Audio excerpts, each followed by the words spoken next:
امير مرتضى منصور يتقدم باستقالته من مجلس، لا هو مش في المجلس، مش مجلس، من الاداره الفنيه، الاداره الفنيه. اتقدم لمجلس الاداره وابلغ اللاعبين بعد اللقاء برحيله، وانا شايف ان دي خساره كبيره.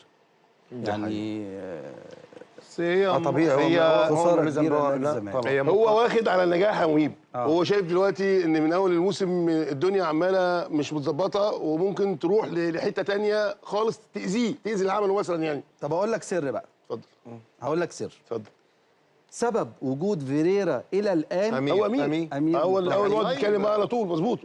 هو اللي راح جابه كمان. يبقى ده غير كده غير كده معامله أمير مع فيريرا امتص كل حاجه حواليه. يعني معامله الجد مش الاب اللي هو دايما كان بيطبطب عليه، لان فيريرا كان بامانه غير مرغوب فيه في الفتره الاخيره.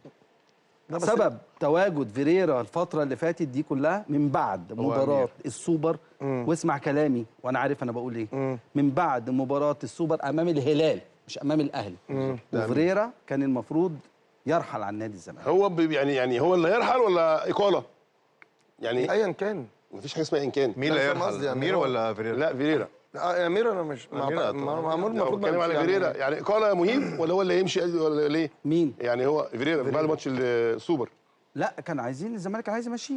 اقاله يعني. لكن وده كلام يعني انا ماشي مدرب برضه عشان المباراه كابتن علاء.